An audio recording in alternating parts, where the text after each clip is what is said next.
Hello there. I've bought a book. Now, I do this a lot, but this is a rather fun book. This is The Life and Uncommon Adventures of Captain Dudley Bradstreet.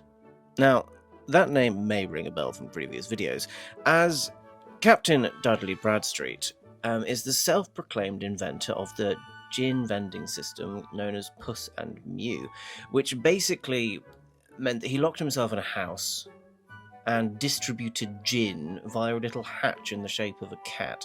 Now, the reason why he did this is because if the law didn't know who was selling the gin, then they couldn't arrest that person.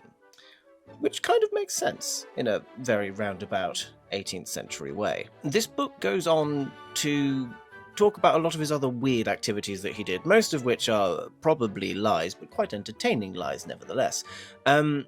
He claims that he was a parliamentarian spy who ended up basically halting the Jacobite rebellion of 1745 just above Northampton by convincing the Jacobite army that there was a massive army waiting for them in Northampton that quite frankly did not exist.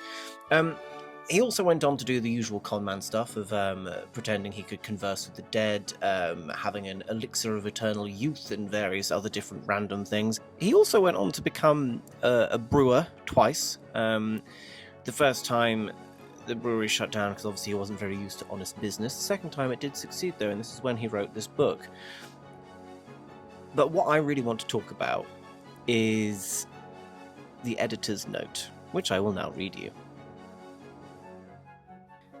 This edition of The Life and Adventures of Dudley Bradstreet has been reprinted for the first time from the original edition of 1755. One or two trifling errors have been corrected, and Bradstreet's rather tedious play, The Bottle Conjurer, has been omitted, together with a paragraph relating to it. So basically, Bradstreet fancied himself a playwright, and the editor, GST, didn't. And I just love that. Just omitted the entire thing. But that does now mean that I need to find this play and see how terrible it is. Cheers.